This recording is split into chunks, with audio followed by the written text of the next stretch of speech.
අද අපි කතා කරන්න යන්නේ DTM එකේ මෙන්න මේ කෑල්ල සම්බන්ධයෙන්. ඔයාලට පේනවා ඇති මේකේ මේ නයිලොන් බුෂ් ගහප එකක් තියෙන්නේ.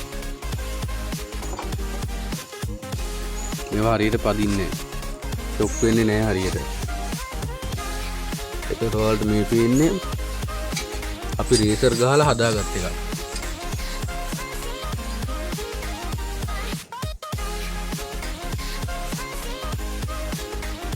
මේකට රේසර් දෙකක් වදිනවා, මේකට දෙකක් වදිනවා, මේකට එකක් වදිනවා.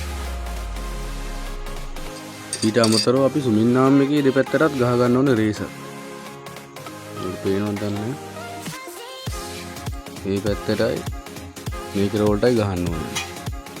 මේ දෙපැත්තටම ගහලා තියෙන රේසර්. ඊට පස්සේ මෙතන එනවා බුෂ් එකක් වදින තැන. එතෙන්ට දෙපැත්තටම ගහ ගන්න ඕනේ රේසර්.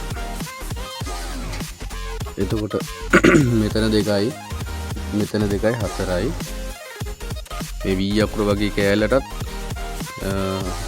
5යි 6යි 7යි 8යි රේසර් 8ක් යනවා.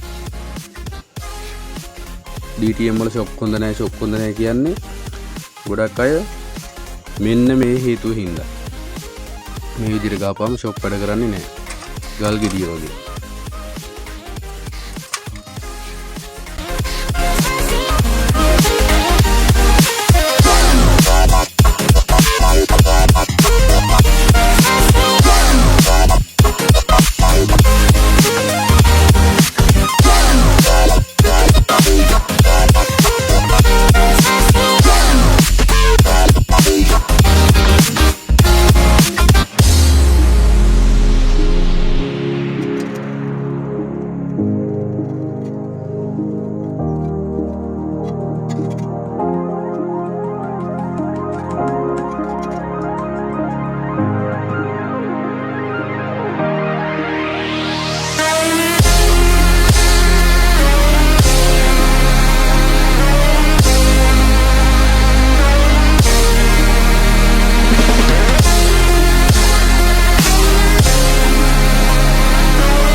හයි කරගෙන තියෙන්නේ නේ දාලා ඊට අමතරව අර B අකුරේ හැඩේ තියෙන කෑල්ලත් හයි කරගෙන තියෙන්නේ ෂොක් එකත් එතෙන්ට හයි කරලා තියෙන්නේ. දැන් ඔයාලට පේනවා ඇති සුමින්නාම් එක හොඳට වැඩ කරනවා. දැන් මේ විදිහට වැඩ කරන්නේ නැහැ. මෙතෙන්ට නයිලොන් බුෂ් දෙකක් දෙපැත්තට ගහගත්තෙන් පස්සේ හරියට වැඩ කරන්නේ නැහැ. දැන් රේසර් ගහලා තියෙන හින්දා ස්මූත් වැඩ කරනවා. ගොඩාක් අය මෙන්න මේ කෑල්ල ඔරිජිනල් කෑල්ල අයින් කරලා මේවා කොට කරලා ගහනවා. ඒ වගේ දේවල් කරන්න එපා. එතකොට මේකේ මේ හරි ආනදිය මෙතන නැති හින්දා මේ ෂොක් එක ඒත් වැඩ කරන්නේ නැහැ.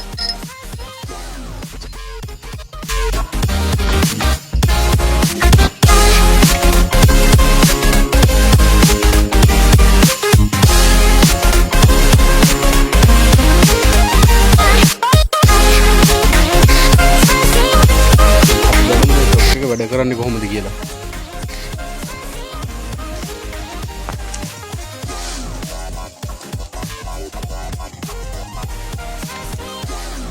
ඔයාලට පේනද පද්දපත් උරුනේ කල් වලු අපිට බලන්න පුළුවන් දෙන්නෙක් නැත්නම් කොහොමද කියලා මේක. ඔයාලට පේනද ෂොක් එක උඩට කරන විදිය.